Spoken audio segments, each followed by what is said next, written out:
എല്ലാവരും ഭയങ്കര പ്രൗഡബിൾ ആയിട്ട് പറയുന്ന ഒരു കാര്യമാണ് ഞാൻ ഫുഡിയാണ്, ഞാൻ ഭയങ്കര ഫുഡിയാണെന്ന്. റൈസ് ഈറ്റിങ്ങിന്റെ ആൾക്കാർ 50% വരുന്നുണ്ട്. അവർ പറയും ചോറ് കഴിക്കാൻ പറ്റില്ല, പിന്നെ എന്തിനാ ഡോക്ടർ ജീവിച്ചിരിക്കുന്നത്? ഞാൻ പറയും ജീവിച്ചിരിക്കുന്നത് പറഞ്ഞു കഴിഞ്ഞാൽ അപ്പൊ പിന്നെ ചോറ് കഴിച്ച് മരിക്കാനാണ് ഉദ്ദേശം എന്ന് നമ്മൾ തിരിച്ചു ചോദിക്കേണ്ടി വരും. ഫുഡ് കൂടുതൽ കഴിക്കുന്നെന്ന് അഡ്മിറ്റ് ചെയ്യാത്ത ആൾക്കാരാണ്. വീട്ടിലൊരാൾക്ക് ഡയബറ്റീസ് ഉണ്ട്, അതിന്റെ അർത്ഥം അവർക്ക് ആ ഫാറ്റ് കൊണ്ട് തന്നെ ദോഷം ഉണ്ടായി മനസ്സിലാവും. അപ്പൊ നമ്മൾ ആദ്യം തൊട്ടേ കെയർഫുൾ ആവുക എന്നുള്ളതല്ലേ വേണ്ടത്. ജ്യൂസ് ഭയങ്കര ഹെൽത്തി ആണെന്ന് വിചാരിക്കുന്ന കുറേ ആൾക്കാർ. അതെനിക്ക് 99% വിചാരം ജ്യൂസ് ഭയങ്കര ഹെൽത്തിയാണ്. അവർ പിള്ളേരെ കൊണ്ടുപോലും ജ്യൂസ് കുടിപ്പിക്കും. അസംബ്ലി പോയി നിൽക്കുമ്പോൾ അവരുടെ വിചാരം കുട്ടികളെല്ലാവരും അവരെ വണ്ണം ഉള്ളതുകൊണ്ട് നോക്കുന്നു എന്നാണ്. കുട്ടികൾ നാച്ചുറലി അങ്ങോട്ട് നിൽക്കുന്നവരെ ടീച്ചർമാരെ ഫേസ് ചെയ്താണ് അസംബ്ലിക്ക് നിൽക്കുന്നത്. ഇതൊക്കെ കഴിഞ്ഞിട്ട് വന്നിട്ട് പറഞ്ഞാൽ ഞാനിപ്പോൾ ഏറ്റവും മുന്നിൽ തന്നെ പോയി നിൽക്കും. പക്ഷേ എനിക്ക് 40 കിലോ വെയിറ്റ് കുറഞ്ഞു. ഇപ്പോഴും കുട്ടികൾ അവരെ നോക്കുന്നുണ്ട്. അന്ന് അവർ വിചാരിച്ചിരുന്ന അവരെ മോശമായി നോക്കുന്നതായിരിക്കും, ഇപ്പം സന്തോഷമായിട്ട് നോക്കുന്നതായിരിക്കും. ഫാമിലിയുടെ കല്യാണത്തിനൊന്നും പോയിരുന്നില്ല എത്രയോ വർഷങ്ങളായിട്ട്. ഇപ്പൊ കുറഞ്ഞു, എനിക്ക് തിരിച്ച് കോൺഫിഡൻസ്, സന്തോഷം, ലൈഫ് തന്നെ ലൈഫ് തിരിച്ച് കിട്ടിയപ്പോഴത്തെ ഒരു ഫീലിംഗ് എനിക്ക് പലപ്പോഴും വരാറുണ്ടല്ലോ. സുഖമായിട്ട് കൂർക്കം വലിച്ച് കിടന്ന് ഉറങ്ങുന്നത്. പക്ഷെ ഈ കൂർക്കം വലിക്കുന്ന ആൾക്കാരാണ് ഏറ്റവും കൂടുതൽ സഫർ ചെയ്യുന്ന ആള്. ഏതോ ഓപ്പറേഷൻ ചെയ്താലും ഞങ്ങൾ പറയും നമുക്ക് അവർക്ക് പ്രയോജനം കിട്ടാത്ത ഒരു പ്രൊസീജിയർ ആണെങ്കിൽ നമ്മൾ സജസ്റ്റ് ചെയ്യത്തില്ല. ഒരു ജോലിയേക്കാൾ കൂടുതൽ ഒരു സാറ്റിസ്ഫാക്ഷൻ കിട്ടുന്ന ഒരു കാര്യമാണ്. അപ്പൊ ആൾക്കാർ എന്താ ഡോക്ടർക്ക് വേറെ എന്തെങ്കിലും എന്റർടൈൻ? ഞാൻ പറയും ഇത് തന്നെ എന്റെ ഏറ്റവും വലിയ എന്റർടൈൻമെന്റ്.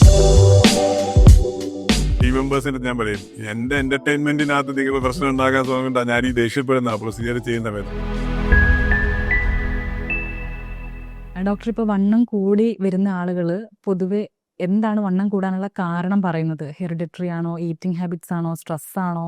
അവർ കൂടുതലായിട്ടും പറയാറുള്ള റീസൺസ് എന്തായിരിക്കും? വണ്ണം കൂടുതലാവുന്ന ആൾക്കാർ മെജോറിറ്റി ഈ ഫുഡ് കൂടുതൽ കഴിക്കുന്നെന്ന് അഡ്മിറ്റ് ചെയ്യാത്ത ആൾക്കാരാണ്, സമ്മതിക്കാത്ത ആൾക്കാരാണ്. അപ്പം ഞാൻ എപ്പോഴും പറയും ഒന്ന് ചാർട്ട് എഴുതി വെച്ചിട്ട് നോക്കാം. ഇപ്പോൾ കഴിഞ്ഞ ദിവസം ഒരു ലേഡി വന്നു. നമ്മൾ അവർക്ക് പല ഓപ്പറേഷൻസ് ഒക്കെ ചെയ്തിട്ടുണ്ട്. തൈറോയിഡിൻ്റെ ഓപ്പറേഷനും ഗോൾബാറിൻ്റെ ഓപ്പറേഷനും ഒക്കെ ചെയ്യേണ്ടി വന്ന ആളാണ്. അപ്പം ഞാൻ ചോദിച്ച് മാഡം എന്താ ഫുഡ് കഴിക്കുന്നത്? ഞാൻ വലിയായിട്ട് കഴിക്കുന്നില്ല ഡോക്ടർ. അപ്പം ഞാൻ പറഞ്ഞ ബ്രേക്ക്ഫാസ്റ്റ് ഇന്നലത്തെ ഒരു ദിവസത്തെ ആഹാരത്തിന് പറയും ബ്രേക്ക്ഫാസ്റ്റ്. അപ്പം തന്നെ 4 ദോശ കഴിച്ചിട്ടുണ്ട്. ഞാൻ അവിടെ കൊണ്ട് തന്നെ നിർത്തി. ഞാൻ പറഞ്ഞു ഇനി പ്രൊസീഡ് ചെയ്യണ്ട. ഞാൻ പറഞ്ഞു ഈ 4 dosa at the age of 55 കഴിക്കുന്നുണ്ടെങ്കിൽ ഞാൻ പറഞ്ഞു അത് തന്നെ അധികമായി.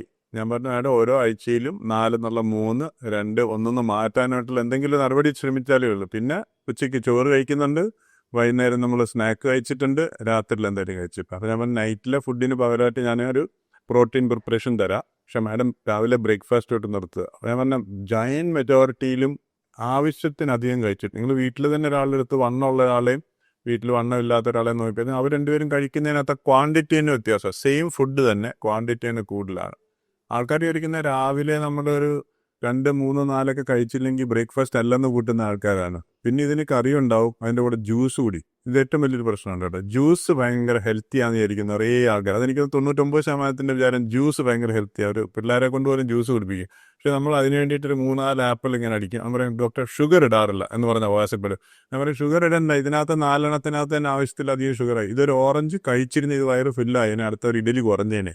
ജ്യൂസ് ഇതൊറ്റ ഓട്ടത്തിന് പോകും, മൊത്തം അബ്സോർബ് ചെയ്യും, ദേഹത്ത് കയറും. പിന്നെ നമ്മുടെ ഇവിടെ പറഞ്ഞ പോലെ സ്വീറ്റ്സ് ഭയങ്കരമായിട്ടുള്ളത്. അവരിത് ഏതെങ്കിലും ഒരു സാധനത്തിൽ തെറ്റിച്ചിട്ടുണ്ടോ? ഞാൻ യൂഷ്വലി ചോദിക്കാറുള്ളത്, ഞാൻ ചോദിക്കും ചോറ് കഴിക്കാറുണ്ടോ, ജ്യൂസ്, സ്വീറ്റ്സ്, ഈ 3 ഇതിൽ 3 പ്രതിയാവാത്ത ചുരുക്കം പേരേ ഉള്ളൂ. ഇതിൽ ഏതെങ്കിലും ഒരെണ്ണം അവർ തെറ്റിച്ചിട്ടുണ്ട്. ഫ്രൂട്ട് ഷുഗർ ശരിക്കും പ്രോബ്ലം ആണ്. ഫ്രൂട്ട് ഷുഗർ ക്വാണ്ടിറ്റി കൂടുന്ന. ഇപ്പോൾ ഒരു ആപ്പിൾ കഴിച്ചാൽ കുഴപ്പമില്ല, പക്ഷെ നിങ്ങൾ ഒരു ആപ്പിൾ ഇട്ടിട്ട് ജ്യൂസ് ഉണ്ടാക്കിയാൽ ഞാൻ കണ്ടിട്ടില്ല. 2-3 ആപ്പിൾ പോയി ഒരു ജ്യൂസ് ആക്കുമ്പോഴത്തേന്, ഒരു ഗ്ലാസ് ഇട്ട് കുഴിക്കുമ്പോഴത്തേന്.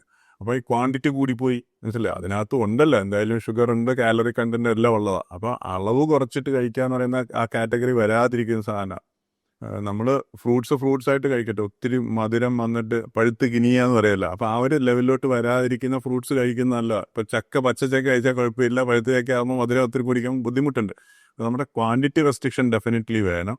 പിന്നെ ഈ പറഞ്ഞ ഈ കാര്യങ്ങൾ. പിന്നെ റൈസ് ഈറ്റിങ്ങിന്റെ ആൾക്കാർ 50% വരുന്നുണ്ട്. അവർ പറയും ചോറ് കഴിക്കാൻ പറ്റില്ല, പിന്നെ എന്തിനാ ഡോക്ടർ ജീവിച്ചിരിക്കുന്നത്? ഞാൻ പറയും ജീവിച്ചിരിക്കുന്നത് എന്ന് കഴിഞ്ഞാൽ അപ്പം പിന്നെ ചോറ് കഴിച്ച് മരിക്കാനാണ് ഉദ്ദേശം എന്ന് നമ്മൾ തിരിച്ച് ചോദിക്കേണ്ടി വരും.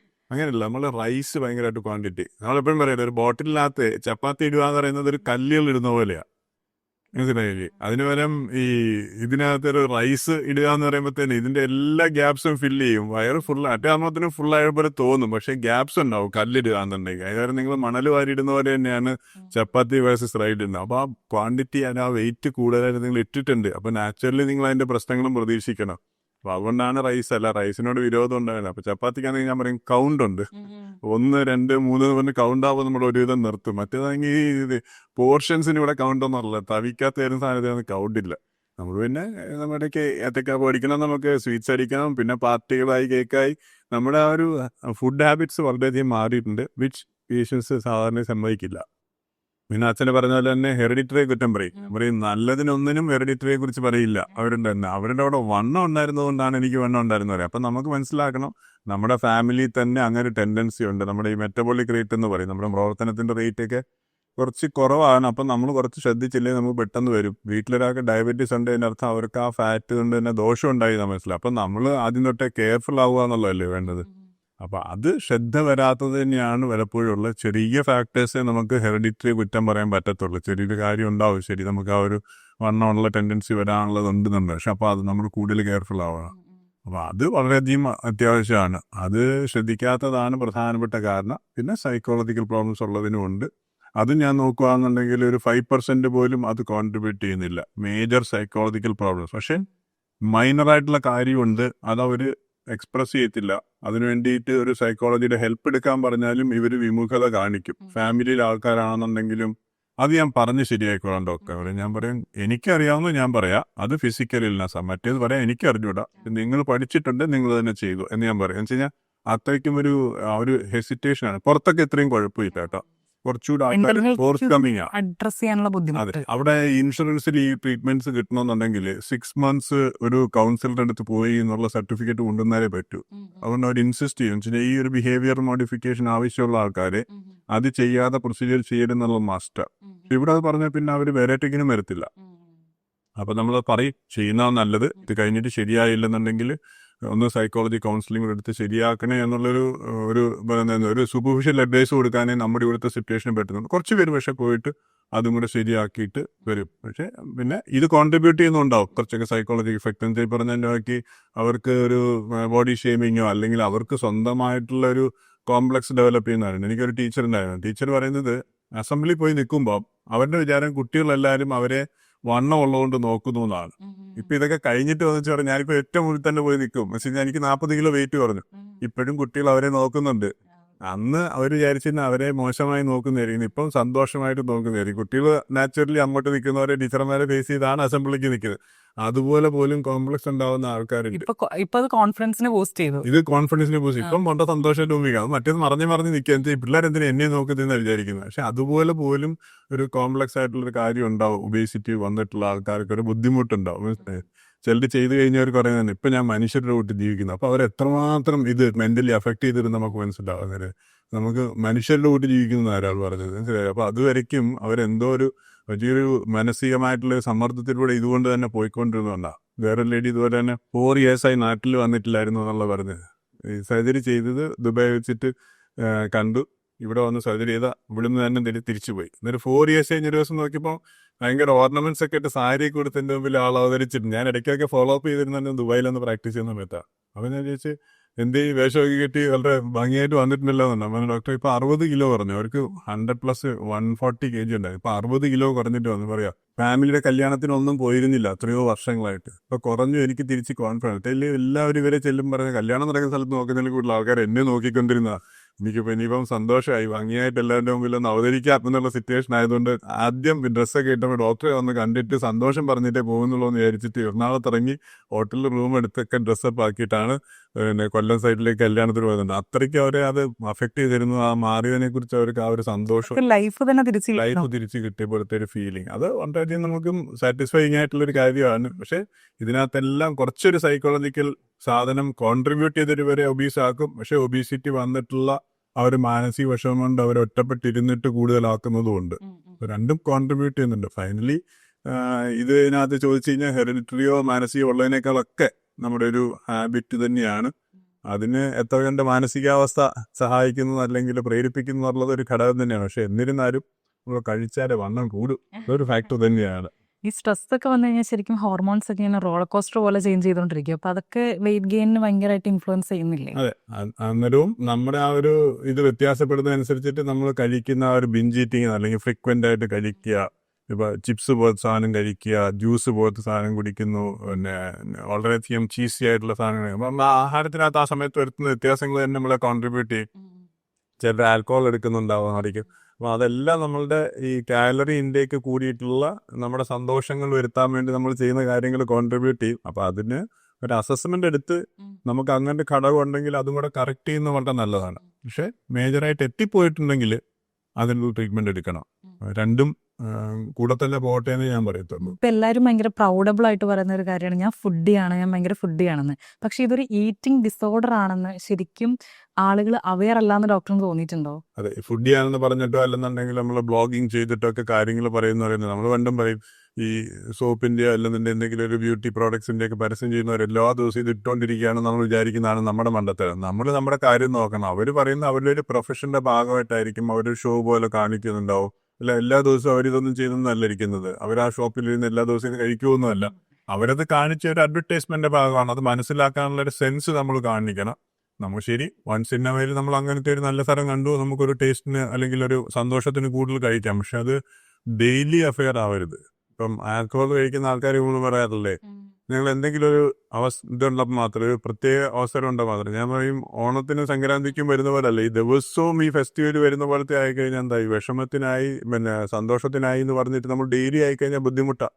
അല്ല ഇപ്പം ആൽക്കഹോൾ എടുക്കുന്നവർ എല്ലാ ദിവസവും ആകുമ്പോൾ അവയൊക്കെ അപ്പോഴാ വൺസ് ഇൻ എ മന്ത് എടുക്കുന്ന ആൾക്ക് ആ ഒരു പ്രോബ്ലം വരത്തില്ലായിരിക്കാം. നമ്മുടെ ഇത് ഡെയിലി വളരെയധികം കാലറി റിച്ച് ആയിട്ടുള്ള ഫുഡ് അളവിൽ കൂടുതൽ കഴിച്ചിട്ട് നമ്മൾ ഫുഡ് ആണെന്ന് പിന്നെ വരുമ്പോൾ ഞാൻ ഡയബറ്റിക് ആണെന്ന് പറയേണ്ടി വരും. കുറച്ച് നാളായി ഫുഡി പറയാൻ പറ്റത്തുള്ളൂ. പിന്നെ ഞാൻ ഡയബറ്റിക്കാ, എനിക്ക് പ്രഷറുണ്ട്, കൊളസ്ട്രോൾ ഉണ്ട്, എനിക്ക് ഹാർട്ട് അറ്റാക്ക് ഉണ്ട്, ഞാനൊരു ഹൃദ്രോഗിയാ എന്നൊക്കെ പലതും പറയേണ്ടി വരും. ഈ പറഞ്ഞ ഫുഡി പറഞ്ഞത് 10 വർഷം നടക്കത്തുള്ളൂ. 10 വർഷം കഴിയുമ്പോൾ ഈ ഒരു കാറ്റഗറിയിലോട്ട് പറയേണ്ടി വരും. ഇപ്പം പിന്നെ പറയും ഞാൻ ഡയാലിസിസ് പേഷ്യൻ്റാ എന്നൊക്കെ പറയേണ്ടി വരും. എന്തിനാ അങ്ങനെ പറയുന്നത്? ഞാൻ മനുഷ്യനായിട്ട് ആവശ്യമുള്ള കഴിക്കും, ബാക്കിയുടെ ബന്ധത്തിനാക്കി ബാക്കിയുള്ളവർക്കൂടെ കുറച്ച് കഴിക്കാൻ വെച്ചേക്കും. എന്തിനാ നമ്മൾ ഇതെല്ലാം തീർക്കാം? ഈ നമ്മുടെ ബുഫേയിലൊക്കെ ഉള്ളപ്പോഴും ചെല്ലുമ്പോൾ മിക്കപ്പോഴുള്ളൊരു കൺസേൺ ഇതെല്ലാം വെച്ചേക്കുന്ന നമുക്ക് തീർക്കാൻ. അങ്ങനല്ല, നിങ്ങൾക്ക് കുറെ ചോയ്സസേ അവർ തന്നിട്ടില്ല. അല്ല ഇതെല്ലാം തീർത്തിട്ട് പോയില്ലെങ്കിൽ ഈ ബുഫേ വെച്ചവന് വിഷമമായിരിക്കും നമ്മൾ വിചാരിക്കാൻ തുടങ്ങി കഴിഞ്ഞാൽ വലിയ ബുദ്ധിമുട്ടാണ്. നമുക്ക് ആവശ്യമുള്ള സാധനങ്ങൾ ആവശ്യമുള്ള ക്വാണ്ടിറ്റിയിൽ കഴിക്കുക, സന്തോഷമായിട്ട് പോകുക. നമുക്ക് ചോയ്സസ് കിട്ടുന്നു എന്ന് വിചാരിച്ചാൽ സന്തോഷിക്കാൻ പറ്റത്തില്ല. അതൊക്കെ നമ്മളിവിടെ തെറ്റിക്കുന്ന ഒരു കാര്യങ്ങളാണ്. ഒബേസിറ്റി സർജറീസ് കഴിഞ്ഞതിന് ശേഷം പിന്നെയും ആ രോഗാവസ്ഥ തിരിച്ചു വരാനുള്ള സാധ്യതയുണ്ടോ? നമ്മളെപ്പോഴും ചെയ്യുമ്പോൾ ഉള്ള ഒരു ആൾക്കാരുടെ ഒരു ചോദ്യമാണ്, ഡോക്ടർ ഇത് തിരിച്ചു വരുമോ എന്ന് ചോദിക്കും. ഞാൻ എപ്പോഴും പറയാറുണ്ട്, നമ്മൾ ഒരു പ്രാവശ്യം ഒരു ബുദ്ധിമുട്ട് വന്നു കഴിഞ്ഞാൽ രക്ഷപ്പെടുക എന്നുള്ള ആദ്യത്തെ കാര്യമാണ്. അല്ലേ, നമ്മളൊരു സ്ഥലത്ത് വീണു, എഴുന്നേക്കേണ്ടത് നമ്മുടെ ആവശ്യമാണ്. ഇനിയും പോകുമ്പോൾ തെന്നി വീഴുമായിരിക്കും എന്ന് വെച്ചാൽ നമ്മൾ അതിനുള്ള ഘടകങ്ങളെ ഒഴിവാക്കാൻ നമ്മൾ മാക്സിമം ശ്രമിക്കണം. പിന്നെയും വീഴാനുള്ള, നമ്മൾ ഈ ശ്രദ്ധിച്ച് നടക്കുന്ന ആൾക്ക് വീഴാനുള്ള സാധ്യത വളരെ വളരെ കുറവാണ്. അപ്പോൾ ഒരു 5% തിരിച്ചൊരു പ്രൊസീജിയർ ചെയ്യേണ്ട തരത്തിലേക്ക് അമിതവണ്ണമല്ല അതിൻ്റെ പ്രശ്നങ്ങൾ വരുന്നത്. അപ്പോൾ നമ്മൾ ചെയ്യാനുള്ളത്, ഇപ്പം നമുക്ക് നമ്മളെ കൊണ്ട് നിയന്ത്രിക്കാൻ പറ്റാത്ത ലെവലിലേക്ക് നമ്മുടെ ഫാറ്റിൻ്റെ കണ്ടന്റ് കൂടി, ഒബീസിറ്റി വന്നു, അതുകൊണ്ടുള്ള മൾട്ടിപ്പിൾ ആയിട്ടുള്ള മെഡിക്കൽ പ്രശ്നങ്ങൾ വന്നു. അപ്പം നമുക്ക് തിരിച്ച് നോർമലിലെത്താം. ഇനി കുഴപ്പത്തിലേക്ക് എത്താതിരിക്കാനുള്ള മാക്സിമം ശ്രമിക്കാം. അതിലൊരു ചെറിയ പെർസെൻറ്റേജ് പരാജയപ്പെട്ടാലും പിന്നെയും വഴിയുണ്ട്. അപ്പോൾ അതുകൊണ്ട് ഇനി എന്തെങ്കിലും വേണ്ടി വരുമോ എന്നുള്ള ആ ഒരു 2-3% നോക്കാതെ രക്ഷപ്പെട്ടു പോകുന്ന 95% ആലോചിച്ച് കഴിഞ്ഞാൽ നമ്മുടെ വഴി രക്ഷപ്പെട്ടു. അതുകൊണ്ട് തന്നെയാണ് നമ്മൾ പറയുന്നത്, തുടർന്നും പേഷ്യന്റിന്റെ സഹകരണം വേണ്ടി പ്രൊസീജർ. ഞാനിപ്പോൾ അപ്പൻഡിക്സിന്റെ ഓപ്പറേഷനോ അല്ലെങ്കിൽ ഗോൾബ്ലാഡറിന്റെ ഓപ്പറേഷനോ ചെയ്ത് കഴിഞ്ഞാൽ പേഷ്യന്റെ സഹായമൊന്നും എനിക്ക് വേണ്ടെന്ന് ഞാൻ പറയും. അത് ചെയ്താൽ ഞാൻ പെർമനന്റിലായിട്ട് ചെയ്ത കാര്യമാണ്. അതിനകത്ത് ഇനി ഒരു കുഴപ്പവും വരാൻ പോകുന്നില്ല. ഹെർണിയയുടെ ഓപ്പറേഷൻ ചെയ്ത് കഴിഞ്ഞാലും അത് തന്നെ. നമ്മൾ ചെയ്യുമ്പോൾ ബെസ്റ്റായിട്ട് ചെയ്ത് കഴിഞ്ഞാൽ ആ ഒരാഴ്ചത്തെ ഒരു ശ്രദ്ധയൊക്കെ കഴിഞ്ഞാൽ പിന്നെ ഓർക്കണ്ട. പക്ഷേ ഈ ഒബീസിറ്റിയുടെ കാര്യത്തിൽ ഇത് ഫുഡ് ഈറ്റിംഗ് ആയിട്ട് ബന്ധപ്പെട്ട് നമ്മുടെ ആക്ടിവിറ്റിയുമായിട്ട് ബന്ധപ്പെട്ടൊക്കെ ഇരിക്കുന്നതായത് എനിക്ക് സഹായിക്കാൻ മാത്രമേ പറ്റത്തുള്ളൂ. ഈ പ്രൊസീജിയർ ഉണ്ട്, നിലനിർത്തി പോകേണ്ടതിന്റെ ഉത്തരവാദിത്തം പേഷ്യന്റിനും ഉണ്ട്. അത് മനസ്സിലാക്കി തന്നെ പോകണം. അല്ലാതെ സർജനെ മാത്രം ഇങ്ങനെ ശരിയാവും പിന്നെ വരുമോ എന്നൊക്കെ ചോദിച്ചിങ്ങനെ ക്വസ്റ്റ്യൻ ചോദിച്ചിട്ടില്ല. നമ്മളും കൂടെ ശ്രദ്ധയും കൂടെ വേണ്ട ഒരു കാര്യമാണ്. അതുകൊണ്ട് തന്നെ മറ്റു ഓപ്പറേഷനേക്കാളും ഒരു ഗ്രാറ്റിഫിക്കേഷൻ ലെവൽ ഇതിന് വളരെ കൂടുതലാണ് ഞാൻ പറയും. എന്ന് വെച്ചാൽ ഇന്ന് തന്നെ എനിക്ക് വളരെ സന്തോഷമുണ്ടായി. ഇന്നിപ്പം അച്ഛൻ ഇന്റർവ്യൂവിന് വന്ന പേഷ്യൻ്റ് അവരുടെ ഹസ്ബൻഡിനെ കാണിക്കാൻ വേണ്ടി വന്ന വേറെ കാര്യം. പക്ഷെ വന്നപ്പോൾ എൻ്റെ അടുത്ത് ഡോക്ടറെ ഓർമ്മയുണ്ട്, എത്ര വർഷമായെന്ന് ഓർമ്മയുണ്ട്? ഞാൻ എനിക്ക് കൃത്യമായിട്ട് ഓർമ്മയുണ്ട്. ഞാൻ ആദ്യം ഒബീസിറ്റി സർജറി ചെയ്ത പേഷ്യൻ്റ് 2008-2009 സമയത്ത് ചെയ്തിട്ടുള്ളൊരു സമയത്ത് ഞാൻ എറണാകുളത്ത് ഒബീസിറ്റി പ്രാക്ടീസ് ലാപ്രോസ്കോപ്പി സർജറി തുടങ്ങി ഒബീസിറ്റി ആദ്യം തുടങ്ങിയ ആ മാഡം പറഞ്ഞ ഡോക്ടറെ എനിക്ക് വളരെയധികം നന്ദിയുണ്ട്. കാര്യം എന്ന് വെച്ച് കഴിഞ്ഞാൽ ഡയബറ്റീസ് ഉണ്ടായിരുന്നു, അതിന് മരുന്ന് ഓൾമോസ്റ്റ് 20 വർഷമായിട്ട് കഴിക്കുന്നില്ല. അപ്പം വെച്ച് മെഷീൻ്റെ കാര്യം എന്താ, CPAP എന്ന് പറഞ്ഞിട്ട് മെഷീൻ വെച്ചിട്ട് ഈ ശ്വാസം മുട്ടൽ വരാതെ അല്ലെങ്കിൽ ഉറക്കത്തിൽ ശ്വാസം നിന്ന് പോകാതിരിക്കാനുള്ള മെഷീൻ വെച്ചിട്ടുണ്ട്. ആ മെഷീൻ 20 വർഷമായിട്ട് ഉപയോഗിക്കേണ്ടില്ല. പറഞ്ഞ് ശരിക്കും അവർ തന്നെ പറയുമായിരുന്നു, ഒരു ഡോക്ടർ എൻ്റെ അടുത്ത് സജീവൻ ഡോക്ടർ എൻ്റെ അടുത്തോട്ട് റെഫർ ചെയ്തത് അവര് റീപ്ലേസ്മെന്റ് സർജറി നീടെ ചെയ്യുന്നതിന് മുമ്പ് വണ്ണം കുറച്ചിട്ട് വരുമെന്ന് പറഞ്ഞതാണ്. 20 വർഷമായിട്ട് ഇപ്പോഴും മാഡത്തിന്റെ വയസ്സ് അപ്പം ഈ 50 വയസ്സ് 70 എത്തി, എന്നിട്ട് പോലും ഇപ്പോഴും റീപ്ലേസ്മെന്റ് ചെയ്യേണ്ടി വന്നിട്ടില്ല. ഇപ്പോഴും കഴിഞ്ഞ ദിവസം ഡോക്ടറെ കണ്ടാൽ പറഞ്ഞത് വന്ന് എത്ര നന്നായി ഞാൻ വിട്ടതുകൊണ്ട് ഈ റീപ്ലേസ്മെന്റ് സർജറി നീടെ ഒഴിവായില്ലേ എന്ന് പറഞ്ഞു. മാഡം പറഞ്ഞത് എത്രയോ മെഡിക്കൽ പ്രശ്നങ്ങളാണ് ഇപ്പോഴും. മാഡം ആ ഒരു 20 വർഷമായിട്ടും 30-35 കിലോ അന്ന് കുറഞ്ഞിട്ടുള്ളത്. ചെറിയ ഫ്ലക്ച്വേഷൻസ് ഒക്കെ ഇടയ്ക്ക് 5 കിലോ കൂടി 5 കിലോ കുറച്ചൊക്കെ വെച്ചിട്ടുണ്ട്. ഡോക്ടറെ ഞാൻ മെയിൻറ്റെയിൻ ചെയ്യുന്നുണ്ട്, അതുകൊണ്ട് എനിക്കിപ്പോഴും ആരോഗ്യമായിട്ട് പോവാം. ഇത്രയും മേജർ മെഡിക്കൽ ഇഷ്യൂസ് ഉണ്ടായിരുന്നത് മാറിപ്പോയി, നന്ദി എൻ്റെ എന്ന് പറഞ്ഞിട്ടുണ്ട്. മാഡത്തിന്റെ മകൾക്കും പിന്നീട് നമ്മൾ ചെയ്തിട്ടുണ്ട്. അവരും CPAP മെഷീൻ വെച്ചിട്ട് അടുത്ത് വെച്ചിട്ട് ഓൺ ചെയ്ത് വെക്കുമായിരുന്നു. കാര്യം എന്താ വെച്ചാൽ ഈ സൗണ്ട് കേട്ട് ശീലമായി പോയെന്ന് പറഞ്ഞാൽ കിടക്കുമ്പോൾ. പക്ഷെ അവരും ഒഴിവായിട്ട് നിൽക്കുക. അപ്പം നമുക്കത് വളരെയധികം ഒരു സന്തോഷം ഉണ്ടാകുന്ന എത്രയോ വർഷങ്ങളായിട്ട് മെഡിക്കൽ പ്രോബ്ലംസ് ഇല്ലാതെ ഫർദർ പ്രൊസീജിയേഴ്സ് ഒന്നും ചെയ്യേണ്ടി വരാതെ മറ്റ് അസുഖങ്ങളൊന്നും വരാതെ മുന്നോട്ട് പോകാൻ ആളെ വളരെയധികം സഹായിച്ചവർ നന്ദിയോടുകൂടി സ്മരിക്കുന്ന ഒരവസ്ഥ എന്ന് പറയുന്നത് അത് ഇതിനകത്ത് തന്നെ വരുന്നത്. അതുകൊണ്ട് പോസിറ്റീവ് ഔട്ട്കംസ് ആണ് മെജോറിറ്റി ആൾക്കാർക്കും ഉള്ളത്. ചെറിയൊരു പെർസെൻറ്റേജിന്റെ ശ്രദ്ധക്കുറവുകൊണ്ട് അവർ പിന്നെയും ഒരു തെറ്റിലോട്ട് വന്നാൽ പിന്നെയും നമ്മൾ രക്ഷിക്കാം എന്നുള്ളത് നമുക്ക് പറയാൻ പറ്റത്തുള്ളൂ. പക്ഷേ ഇപ്പോൾ ഉണ്ട് ചെറിയ തോതിലൊക്കെ ഒരു വ്യത്യാസം വന്നു കഴിഞ്ഞാൽ മെഡിസിൻസ് വെച്ചിട്ടൊക്കെ ഒരു 4-5 kg ഒക്കെ മാറ്റുന്ന തരത്തിലേക്കുള്ള മെഡിസിൻസ് ഒക്കെ ഉണ്ട്. പക്ഷെ അതിലും കുറഞ്ഞ കഴിയുമ്പോൾ നമ്മുടെ ശ്രദ്ധ വേണം. നമ്മൾ ആ ഫുഡ് ഹാബിറ്റ്സും രീതികളും ഒക്കെ നമ്മൾ വ്യത്യാസപ്പെടുത്തണം. പക്ഷെ ഞാനെപ്പോഴും പറയാം, ഈ പ്രൊസീജിയർ ചെയ്തവർക്ക് പ്രൊസീജിയർ ചെയ്യാത്തവർക്ക് എളുപ്പമാണ്. അവർക്കൊരു കപ്പാസിറ്റി റെസ്ട്രിക്ഷൻ ഉണ്ട്, അവരുടെ ഹോർമോൺസ് കുറഞ്ഞിരിക്കും. അതുകൊണ്ട് അവർ വിചാരിച്ചാലാണ് പെട്ടെന്ന് തന്നെ റിക്കവറി ആവുന്നത് ചെയ്യാത്ത ആളെക്കാളും. ഈ കൂർക്കം വലിക്കുന്നതിനൊക്കെ പ്രിവെന്റീവ് ആയിട്ട് നമുക്ക് സർജറീസിലൂടെ മാറ്റാൻ പറ്റും. അത് കൂർക്കം വലി എന്ന് നമ്മൾ വിചാരിക്കും, പലപ്പോഴും പറയാറുണ്ടല്ലോ സുഖമായിട്ട് കൂർക്കം വലിച്ചു കിടന്ന് ഉറങ്ങുന്നു. പക്ഷെ ഈ കൂർക്കം വലിക്കുന്ന ആൾക്കാരാണ് ഏറ്റവും കൂടുതൽ സഫർ ചെയ്യുന്ന ആള്. അവർക്ക് നമ്മൾ ശ്വാസം എടുക്കുക നമ്മൾ അറിയുന്നില്ല, ഒരു എഫേർട്ട് ഇല്ലാത്ത കാര്യം. പക്ഷെ അവർക്ക് ഉറങ്ങിക്കിടക്കുമ്പോൾ പോലും അവർ വലിയൊരു ജോലി ചെയ്തിട്ടാണ് ഈ ശ്വാസം വിടുന്നത്. അപ്പൊ അതാണ് കൂർക്കമ്മലിയായിട്ട് വരുന്നത്. കൂർക്കമ്മലി എന്ന് വിചാരിക്കുന്നതിനിടയ്ക്ക് ഞെട്ടി ഉണരുന്ന ആൾക്കാർ പലപ്പോഴും കണ്ടിട്ടുണ്ട്. അതാണ് ഞങ്ങൾ സ്ലീപ്പ് അപ്നിയ തന്നെ. അതിൽ അവർക്ക് സ്ലീപ്പ് അറസ്റ്റായി പോയതാണ്. അത് ഓക്സിജനേഷൻ നിന്ന് കാർബൺ ഡൈ ഓക്സൈഡിന്റെ അളവ് കൂടുമ്പം ബോഡി ഒരു ട്രിഗർ അടിക്കുന്നതാണ് ഈ ഞെട്ടി എണീക്കൽ. ഈ സമയത്ത് ഞെട്ടി എണീറ്റില്ലെന്നുണ്ടെങ്കിൽ ഇവരുടെ കാര്യം അപകടത്തിലാണ്. പക്ഷെ ഇത്രയും ഓക്സിജൻ കുറഞ്ഞ് കാർബൺ ഡൈ ഓക്സൈഡ് കൂടുകയെന്ന് പറയുന്നത് അവരുടെ എത്രയോ ബ്രെയിൻ സെൽസ് ഒരു ഉറക്കം കഴിയുമ്പോഴത്തേക്ക് നഷ്ടപ്പെട്ടു എന്നുള്ള. ഹൃദയത്തിന്റെ സെൽസിന് കുറച്ചൊക്കെ കേടുകൾ വരാം, പക്ഷെ സ്ട്രോക്ക് വരുന്ന ഉൾപ്പെടെ വരാം. പലപ്പോഴും ആൾക്കാർ ഉണർന്നിരുന്ന് രാവിലെ വണ്ടി ഓടിക്കുമ്പോൾ ആക്സിഡന്റ് പറ്റിപ്പോയെന്ന് വെച്ച് കഴിഞ്ഞാൽ രാത്രിയിൽ ഉറങ്ങിയിട്ടില്ല. ശരിക്കും പറഞ്ഞാൽ നമ്മൾ വിചാരിക്കും കൂർക്കം വലിച്ച് ഉറങ്ങിയെന്ന്, പക്ഷെ അവരുടെ സ്ലീപ്പ് ഡിസ്റ്റർബ്ഡ് ആയിരുന്നുകൊണ്ട് എഴുന്നേറ്റിരിക്കുമ്പോൾ ഇവർക്ക് പറ്റും വെച്ച് കഴിഞ്ഞാൽ ആ ഡയഫ്രത്തിന്റെ പ്രഷറില്ല, വയറിന്റെ പ്രഷറില്ല. അപ്പോഴായിരിക്കും എഴുന്നേറ്റിരിക്കുമ്പോൾ കുറച്ചുകൂടി നല്ലതായിട്ട് ശ്വാസം ഇടാവുന്നതുകൊണ്ട് എഫേർട്ട് ഇല്ലാത്തതുകൊണ്ട് അവർ ഉറങ്ങിപ്പോകും. ആക്സിഡൻസ് പറ്റുന്ന തരത്തിലേക്ക് എത്തുന്ന ഒരു സാധനമാണ്. അപ്പോൾ ഒരു ഡേഞ്ചറസ് സാധനമാണ് ഈ സ്ലീപ്പ് അപ്നിയ എന്ന് പറയുന്നത്. അതിനെ കൊണ്ട് നിവർത്തിയില്ലാതിരുന്നുകൊണ്ടാണ് ആൾക്കാർ ഈ മാസ്ക് പോലത്തെ ഒരു മെഷീൻ വെച്ച് ഓൺ ചെയ്തിട്ട് കിടക്കുന്നത്.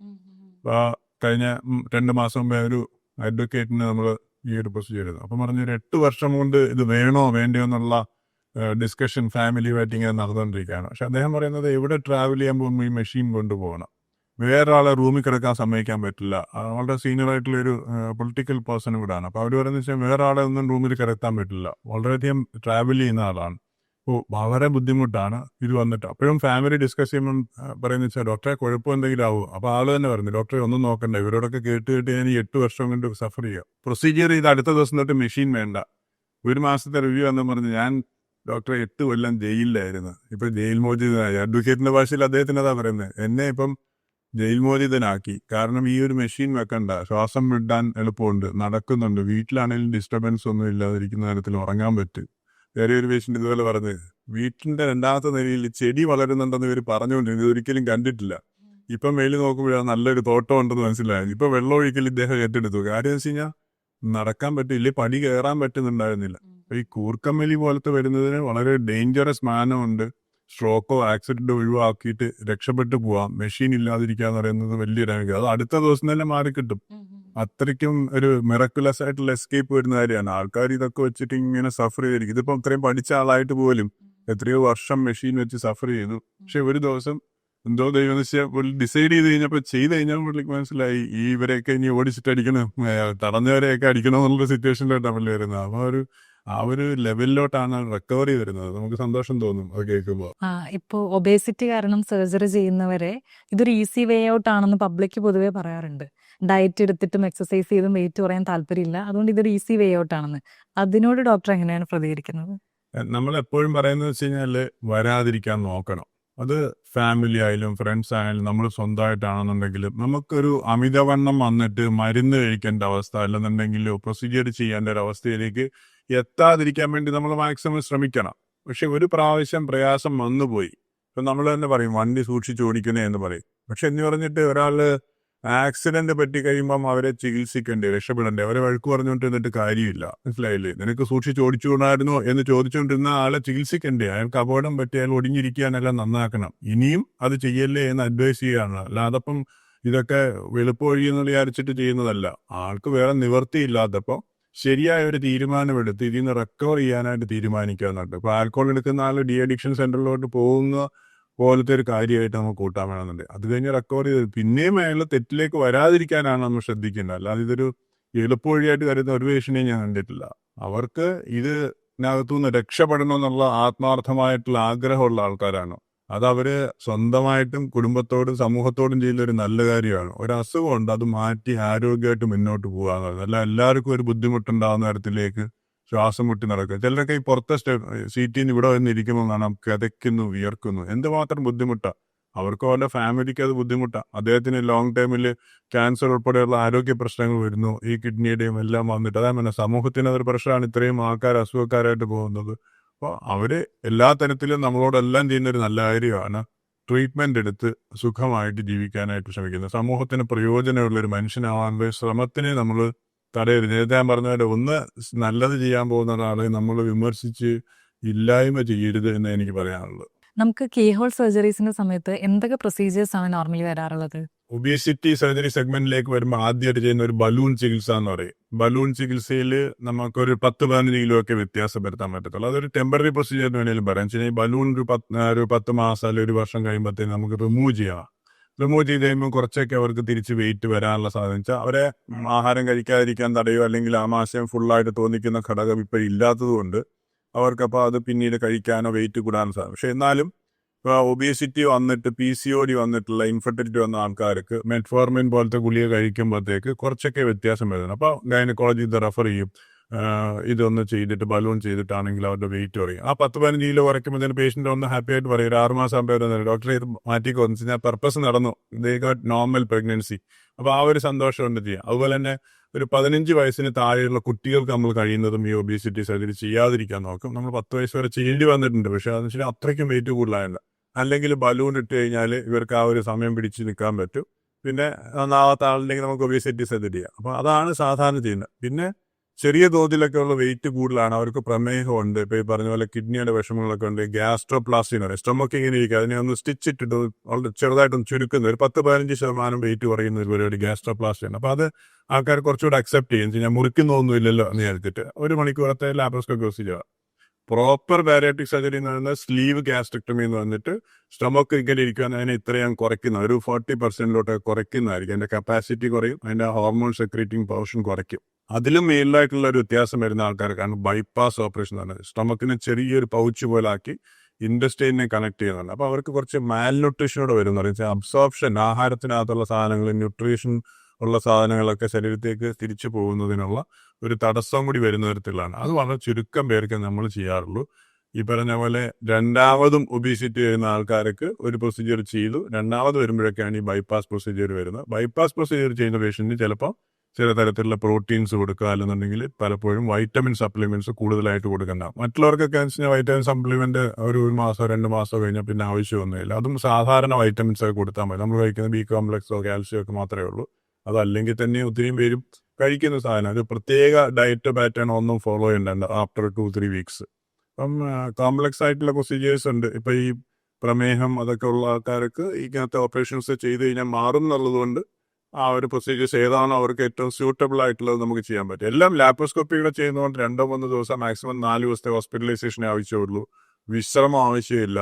അവർക്ക് സാധാരണ രീതിയിലുള്ള ജോലിക്ക് പോകാം. ഞാൻ എപ്പോഴും പറയും, ഓഫീസിൽ പോയിക്കോളൂ, ഒരു നാരങ്ങയുള്ള ഒരു മോട്ട്മെള്ളം കൊണ്ടുപോകും, മിനറൽ വാട്ടർ നിങ്ങൾക്ക് കിട്ടുമല്ലോ. അപ്പോൾ ആദ്യത്തെ ആഴ്ചയിലുള്ള ഡയറ്റ് എന്ന് പറയുന്നത് വെള്ളങ്ങളായതുകൊണ്ട് അത് മതി എന്ന് പറഞ്ഞിട്ട് വിടും. അല്ലാതെ അവർ വീട്ടിലടച്ചിരിക്കണമെന്നൊന്നുമില്ല. വലിയൊരു ലോങ് ടേം മെഡിക്കേഷൻ ആവശ്യമില്ല. നമ്മൾ 1 വർഷമൊക്കെ കഴിയുമ്പോഴും അല്ലെ ഒരു ഇന്റർവെല്ലിൽ 3 മാസം 6 മാസം 1 വർഷം ആകുമ്പോൾ ചെക്കപ്പ് ചെയ്യും. ചെക്കപ്പ് ചെയ്യുമ്പോൾ ഒക്കെ സന്തോഷമുണ്ട്. കുറയേണ്ടതേ കുറഞ്ഞിട്ടുള്ളൂ, കൂടേണ്ടത് കൂടിയിട്ടുണ്ട്. ഞാൻ പറയുന്നത് നമ്മുടെ പ്രോട്ടീൻ്റെ അളവൊക്കെ നല്ലതായിട്ട് നിൽക്കുന്നുണ്ട്.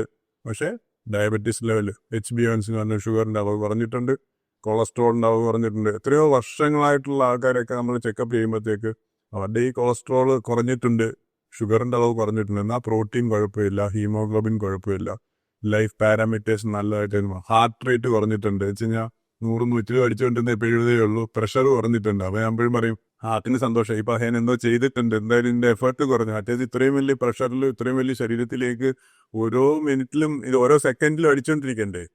എത്രയോ പ്രാവശ്യം അടിക്കുന്ന ഈ ഹാർട്ട്, 1,00,000 പ്രാവശ്യം ഹാർട്ട് ഒരു ദിവസം അല്ലേ തന്നെ അടിക്കും. അതിനെക്കൊണ്ട് നമ്മൾ വലിയൊരു പ്രഷറിന് അഗൻസ്റ്റ് ആയിട്ട് 140 1,40,000 പ്രാവശ്യം അടിപ്പിക്കുക എന്ന് പറയുന്നത് കടുത്തൊരു പ്രയോഗം. ഒരു മിനിറ്റോ ഒരു സെക്കൻഡോ റെസ്റ്റ് ഇല്ലാത്തൊരു അവയവല്ലേ. അപ്പോൾ ഹൃദയാഘാതമൊക്കെ വരുന്നതിനുള്ള കാരണമാക്കാതെ നമ്മളിതൊക്കെ ശ്രദ്ധിക്കുന്നത് വളരെ നന്നായിരിക്കും. ഇപ്പോൾ ഒരു സർജൻ എന്നുള്ള രീതിയിൽ ഡോക്ടറിന് ഏത് പോയിന്റ് എത്തിക്കഴിയുമ്പോഴാണ് വളരെ സാറ്റിസ്ഫൈഡ് ആയിട്ട് തോന്നുന്നത്? അതെ, നമ്മളിപ്പോൾ ഏത് പ്രൊസീജിയർ ആണെന്ന് ഞാൻ പറയും, നമുക്ക് ചെയ്യുമ്പോൾ നമ്മുടെ ഒരു ഉദ്ദേശം എന്ന് പറയുന്നത് പേഷ്യന്റിന് 100% ഒരു പ്രയോജനം കിട്ടണം. അതിപ്പം ഏത് ഓപ്പറേഷൻ ചെയ്താലും ഞങ്ങൾ പറയും, നമുക്ക് അവർക്ക് പ്രയോജനം കിട്ടാത്ത ഒരു പ്രൊസീജിയർ ആണെങ്കിൽ നമ്മൾ സജസ്റ്റ് ചെയ്യത്തില്ല. നമുക്ക് എപ്പോഴും ഞാൻ പറയും, നമുക്കത് ചെയ്യുന്നത് വെച്ചാൽ, ഞാൻ എൻ്റെ സർജറി പ്രാക്ടീസിലേ ഞാൻ പറയാറുണ്ട്, എനിക്കിത് ഒരു ജോലിയേക്കാൾ കൂടുതൽ ഒരു സാറ്റിസ്ഫാക്ഷൻ കിട്ടുന്ന ഒരു കാര്യമാണ്. അപ്പോൾ ആൾക്കാർ ചോദിക്കും എന്താ ഡോക്ടർ വേറെ എന്തെങ്കിലും എന്റർടൈൻ, ഞാൻ പറയും ഇത് തന്നെ എൻ്റെ ഏറ്റവും വലിയ എന്റർടൈൻമെന്റ്. സർജറി ചെയ്തിട്ട് നല്ല റിസൾട്ടായിട്ട് അവരും ഹാപ്പി ആയിട്ടിരിക്കുന്ന കാണുമ്പോഴാണ്. അപ്പോൾ അതുകൊണ്ട് തന്നെ ഞാൻ പറഞ്ഞില്ല നമ്മൾ പെർഫെക്റ്റ് ആയിട്ട് ചെയ്യുന്നത്. ടീം മെമ്പേഴ്സിന് ഞാൻ പറയും, എൻ്റെ എന്റർടൈൻമെന്റിനകത്ത് നിങ്ങൾ പ്രശ്നം ഉണ്ടാക്കാൻ ശ്രമിക്കേണ്ട, ഞാൻ ഈ ദേഷ്യപ്പെടുന്ന പ്രൊസീജിയർ ചെയ്യുന്ന സമയത്ത്. അപ്പോൾ ഏറ്റവും ബെസ്റ്റ് ആയിട്ട് ഈ സാധനം ചെയ്ത് കഴിഞ്ഞാൽ ആ റിസൾട്ട് കാണുമ്പോൾ, ബാരിയാട്രിക് സർജറിയെ സംബന്ധിച്ചിടത്തോളം ഇവർക്ക് ഒരു കോംപ്ലിക്കേഷൻ ഇല്ലാതെ വെയിറ്റ് ലോസ് വരുവാണെങ്കിൽ അതാണ് ബെസ്റ്റ് ഓഫ് തിങ്. അത് നമുക്ക് അച്ചീവ് ചെയ്യാൻ പറ്റുന്നതുകൊണ്ട് ഒരു 10% ഓഫ് അവരുടെ വെയിറ്റ്, ഇപ്പം 150 കിലോ ഉള്ള ആൾക്ക് 15 കിലോ ഫസ്റ്റ് മന്തിൽ പോയെങ്കിൽ നമുക്കറിയാം ദേ ആർ ഡൂയിങ് വെൽ. അപ്പം നമ്മൾ പറയും അതിനേക്കാൾ കൂടുതലാണ് നമ്മൾ പറയും എക്സലന്റ്. ഞാൻ പറയും എന്നെ ഓർത്തിട്ടെങ്കിൽ എൻ്റെ സ്റ്റാറ്റിസ്റ്റിക്സ് കുഴപ്പമുണ്ടാക്കാതിരിക്കാനെങ്കിലും നിങ്ങൾ ശ്രദ്ധിച്ച് തന്നെ പോകണം. പിന്നത്തെ മാസം വരുമ്പം കുറയും, സ്പീഡ് കുറയും, വെയിറ്റ് ലോസിന്റെ സ്പീഡ് കുറയും. പക്ഷെ ബൈ 1 ഇയർ ഒക്കെ ആകുമ്പോഴത്തേന് ഇവർക്ക് എക്സസ് വെയിറ്റ് ഉള്ളതിൻ്റെ ഒരു 70-80% കുറഞ്ഞെങ്കിൽ നമുക്ക് സന്തോഷമാണ്. പ്രമേഹത്തിൻ്റെയും കൊളസ്ട്രോളിൻ്റെയൊക്കെ മരുന്ന് നമ്മൾ ആദ്യത്തെ ദിവസം തന്നെ നിർത്തിവിടും. അത് കഴിഞ്ഞിട്ട് HbA1c ലെവൽ നോർമലായി കാണുമ്പോൾ നമുക്ക് സന്തോഷം. കിഡ്നിയിൽ പ്രോട്ടീൻ പോകുന്ന മൈക്രോ ആൽബുമിൻ ഉണ്ട്, അത് ഡ്രാസ്റ്റിക് ആയിട്ട് കുറയുന്നതാണ്. ഈവൻ റീനൽ ഫെയിലിയർ ഉള്ള പേഷ്യൻ്റ്, ഡയാലിസിസ് ഉള്ള പേഷ്യൻ്റെയൊക്കെ ഈ ക്രിയാറ്റിൻ ലെവർക്ക് അവർക്ക് 7-8 ഒക്കെ ആയിരിക്കും. നമുക്ക് നോർമൽ 1 ഉള്ളൂ. ഈ പ്രൊസീജിയർ ചെയ്തപ്പോൾ കിഡ്നി മാറ്റുന്നതിന് മുമ്പ് തന്നെ 2-3 പോയിന്റ് താഴെ വരുന്നതാണ്. അപ്പോൾ നമുക്ക് വളരെ സന്തോഷമായി. ഇപ്പോൾ കഴിഞ്ഞ ദിവസം ഒരു പേഷ്യൻറ്റിനെ നമ്മൾ നടന്നു പോകാൻ പെട്ടെന്ന് വന്നു, ഡോക്ടറെ ഞാൻ മാറി കണ്ടോ എന്ന് പറഞ്ഞിട്ട് എന്നെ ഒന്ന് പിടിച്ചു. അപ്പോൾ എന്താ വെച്ചാൽ അവർ ഡയാലിസിസിലുണ്ടായിരുന്ന പേഷ്യൻ്റാണ്, അവർ ചെന്നൈ ബാംഗ്ലൂരുള്ള പേഷ്യൻ്റാണ്. അപ്പോൾ അവർക്കിപ്പം ട്രാൻസ്പ്ലാന്റിന് പോകുന്നതിന് വേണ്ടി അഡ്മിഷനായിട്ട് വന്നാൽ പറഞ്ഞ് ഡോക്ടറെ ഈ HbA1c ലെവൽ നോർമലായി, ക്രിയാറ്റിൻ ലെവൽ 8 ഉണ്ടായിരുന്നു, ഇപ്പോൾ 5 വന്നു. എനിക്ക് ട്രാൻസ്പ്ലാന്റ് ചെയ്യുന്നതിന് മുമ്പ് എൻ്റെ ബോഡി ഭയങ്കര പോസിറ്റീവായിട്ട് റെസ്പോണ്ട് ചെയ്തിരുന്നതാണ്. നമുക്ക് സന്തോഷം. അപ്പോൾ അവർക്ക് സർജറി ചെയ്ത് കഴിഞ്ഞാൽ ഉടനെ തന്നെ അവരുടെ 1 എത്തും. ഈ കിഡ്നിയെ കുഴപ്പമുണ്ടാക്കുന്ന ഘടകങ്ങളൊക്കെ നമ്മൾ മാറ്റി കൊടുത്തത്. അപ്പോൾ നമുക്ക് ആ ഒരു തരത്തിൽ അവരുടെ റെസ്പോൺസ്, മെഡിക്കൽ ഇൽനെസ്സസ് ഒക്കെ മാറ്റാനായിട്ട് നമുക്കൊരു സർജൻ മെഡിക്കൽ ഇൽനെസ് ട്രീറ്റ്മെന്റിന് ഒറ്റമൂലി പോലെ മാറ്റാൻ പറ്റാന്ന് പറയുന്നത് കാണുമ്പോഴത്തേക്ക് വളരെ സന്തോഷമാണ്. ഈ CPAP മെഷീൻ പറഞ്ഞല്ലോ, ഇത് ഓൺ ചെയ്യേണ്ടി പിന്നെ വരുന്നേ ഇല്ല, വലിയൊരു സാറ്റിസ്ഫാക്ഷൻ ലെവലിലേക്ക് വരുന്നതാണ്. അപ്പോൾ അവർക്കൊരു കോംപ്ലിക്കേഷൻസ് വരാതെ അവരുദ്ദേശിച്ച ഒരു വെയിറ്റ് ലോസിൽ പോവുക, പിന്നെ മെയിൻറ്റെയിൻ ചെയ്യുന്നത്. ഇപ്പോൾ മാഡത്തിനെ കണ്ടുപോലെ 12 വർഷമായിട്ട് നമ്മൾ ചെയ്യുന്നൊരു പേഷ്യൻ്റ് വന്നിട്ട് വളരെ പോസിറ്റീവായിട്ട് മനസ്സിൽ തട്ടിയൊരു ഫീഡ്ബാക്ക് പറയുക എന്ന് പറയുമ്പം അതൊക്കെ വേറെ എത്ര സർജറി ചെയ്യുന്നതിനേക്കാളും കൂടുതലായിട്ട് വരുന്നത് എപ്പോഴും ഒബേസിറ്റി സർജറിക്കാണ്. പക്ഷേ അതൊരു സ്കിൽ ഉള്ള ആൾക്കാരെ ചെയ്യാൻ പറ്റൂ, നല്ലൊരു സെൻറ്ററിലേ പറ്റൂ, എനിക്ക് ടീം മെമ്പേഴ്സ് വേണം, അതെല്ലാം ഒരു ഘടകവുമാണ്. അതുകൊണ്ട് ബെസ്റ്റ് ഓഫ് സെൻറ്ററിൽ നമ്മൾ നല്ലതായിട്ട്, അപ്പം ഞങ്ങൾക്ക് centre of excellence in bariatric metabolic surgery എന്ന് പറഞ്ഞിട്ടുള്ള അംഗീകാരം ഒബീസിറ്റി സർജറി സൊസൈറ്റി വന്നിട്ടുള്ള സിംഗിൾ സെന്റർ ഇൻ കേരള. അപ്പൊ അതിന് ഒരു റിഗറസ് പ്രോസസ്സിലൂടെ അവരുടെ അസസ്മെന്റ്, അതുകൊണ്ട് തന്നെയാണ് മറ്റവർക്ക് കിട്ടാൻ ബുദ്ധിമുട്ടുള്ളത്. പക്ഷെ അതെല്ലാം നമുക്ക് സാറ്റിസ്ഫൈ ചെയ്തെന്ന് വെച്ചാൽ നമ്മൾ ചെയ്യുമ്പോഴത്തെ ആ ഒരു നല്ല രീതിയിൽ ചെയ്യുക, best of equipments, best of team members, record keeping, ഇവരുടെ പിന്നീടുള്ള ടേക്കിംഗ് കെയർ. അപ്പൊ അതെല്ലാം നമ്മൾ നല്ല ചെയ്തിട്ട് കാണിക്കാൻ പറ്റിയതിന്റെ എപ്പോഴും അതിന്റെ ഒരു സാറ്റിസ്ഫാക്ഷൻ ഉണ്ട്, ചാരിതാർത്ഥ്യമുണ്ട്. അക്കോർഡിംഗ് ടു യു, ഒരു കൈപ്പുണ്യമുള്ള ഡോക്ടർ എന്ന് പറയുന്നത് നല്ല ശ്രദ്ധയും നന്നായിട്ട് പെർഫെക്ഷനിൽ ചെയ്യാൻ പറ്റുന്നതായിട്ടുള്ള സർജൻ ആണല്ലേ? അതെ, അത് നമുക്ക് ചെയ്യാൻ പറ്റുന്നതാണ് നമ്മുടെ ഏറ്റവും വലിയൊരു ബ്ലെസ്സിങ് എന്ന് പറയാം. അപ്പൊ അത് എപ്പോഴും പ്രാർത്ഥിച്ചിട്ട് തന്നെ പോയി ചെയ്യും. നല്ല റിസൾട്ട് ഉണ്ട്. കൂടുള്ളവരും അതിനനുസരിച്ചിട്ട് നിൽക്കുമ്പോൾ നമുക്ക് നല്ല കാര്യമായിട്ട് തന്നെ തോന്നാറുണ്ട്. ഡോക്ടർ ബിലീവർ ആണോ? ഞാൻ എല്ലാ ദിവസവും അമ്പലത്തിൽ പോയി പ്രാർത്ഥിച്ചിട്ട് പോകുന്ന ആളാണ്. ഈ ബariatric സർജറിയൊക്കെ ആണെങ്കിൽ എപ്പോഴും നേർച്ച ഇട്ടിട്ട് പോയിട്ട് ചെയ്തിട്ടുള്ളൂ. എന്ന് വെച്ചാൽ നമ്മുടെ ആ ഒരു സമയത്തെ നമ്മളെ ഗൈഡ് ചെയ്ത് കഴിഞ്ഞാൽ നമുക്ക് നന്നായിട്ട് ചെയ്യാൻ പറ്റും. ആൾക്കാർക്ക് പ്രയോജനം, ഒരു വലിയ സന്തോഷമാണ്. Okay doctor, thank you so much for spending your valuable time.